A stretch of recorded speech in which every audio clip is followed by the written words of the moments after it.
আমরা 2003 সালে এখানে ম্যানচেস্টারের কিছু সংখ্যক সহকর্মীরা বিভিন্ন পেশার শিক্ষক, doctor, dentist, council worker, local community leaders সবাই মিলে চিন্তা করেছি যে বাংলাদেশি কমিউনিটিকে ভালো করে জানতে হলে বাংলাদেশে যে তারা কিভাবে একজন আরেকজনের সাথে আচরণ করে ব্যবহার করে যদি আমরা দেখে আসতে পারি তাহলে বাংলাদেশি কমিউনিটির সাথে হেলথ ভিজিটরদের, শিক্ষকদের কাজ করতে খুব সুবিধা হবে।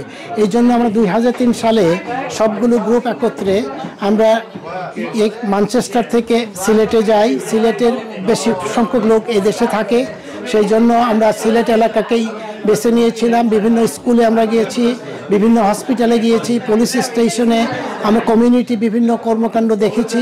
আর এরা দেখে এসে এখানে যখন কমিউনিটির সাথে কাজ করতো তখন কমিউনিটি যখন শুনেছে যে ওরা সবাই বাংলাদেশে গেছে, এই হেলথ ভিজিটররা যখনই দরজায় নক করতো তারা শুধু ঘরে ঢুকতেই দিত না, তাদেরকে ঘরে ইভেন খাবার অফার করতো।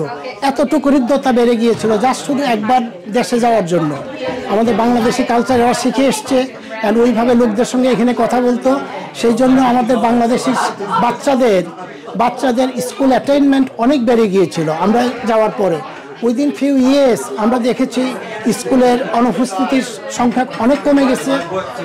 দীর্ঘ হলিডে কেউ নিত না, কারণ আমরা সবাই ওনাদের সঙ্গে ভালোভাবে বুঝিয়ে বলতে পেরেছি যে কী জন্য স্কুলে আসা দরকার।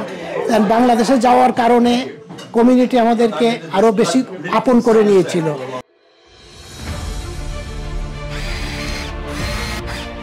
আলোতে থাকুন, ফোকাসে থাকুন, হাত রাখুন প্রজন্মের হাতে।